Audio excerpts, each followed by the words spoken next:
We do have breaking news from Greenland this morning, for real.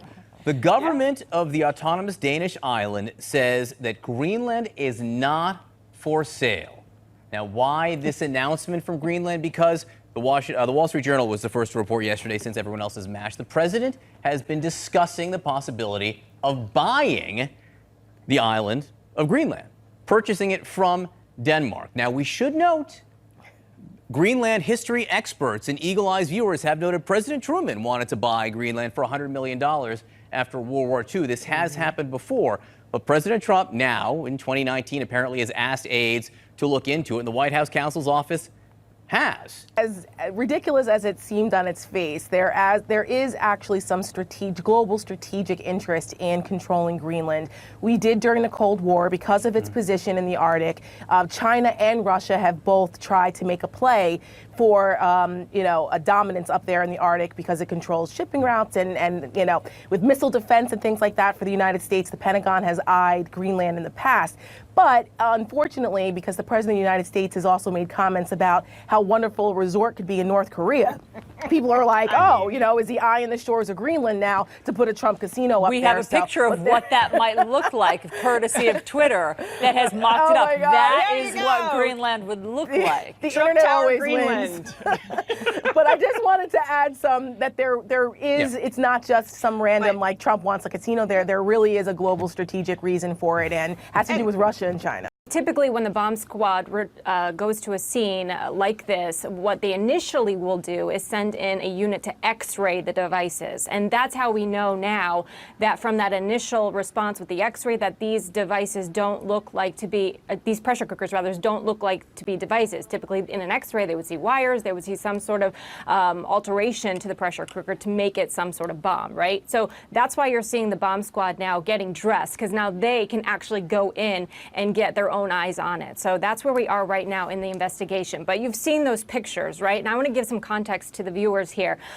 This is a scene, first of all, that's been happening for about an hour and 15 minutes or so in Lower Manhattan at the Fulton Street subway station. Those two pressure cookers you can see placed by stairwells. Well, that Fulton Street station is important because here's the thing. That is a block away from the World Trade Center. That is also a very busy a subway station that has multiple subway lines going through it. It has not far, just a short walk away underground is the PATH stations, which brings trains in from New Jersey. So there is a reason those pressure cookers were likely placed in those two positions. And that's what investigators are needing to look into now. So that's the next step. And what they will likely do here is start pulling video, trying to see who multiple people, one person might have left those pressure cookers purposely in those positions. The second reason, of course, this is rush hour. So that's another reason why it speaks to, some ill intent by someone or maybe possibly several people. So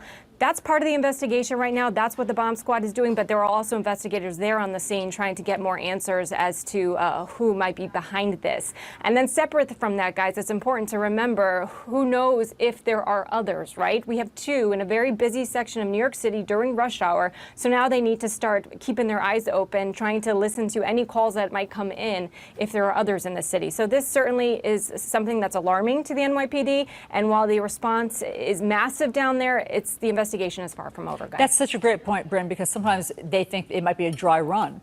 They plant a dummy pressure cooker that doesn't have any wires or way to explode to see how the police respond.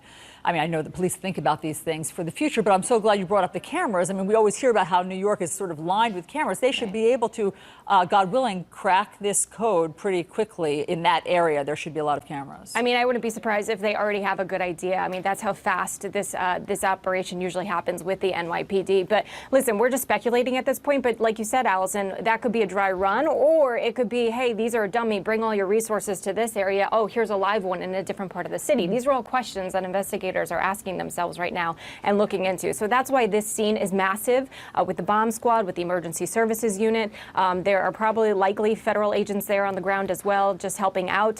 But right now, good news is that these pressure cookers don't look to be devices, but this investigation not over, guys.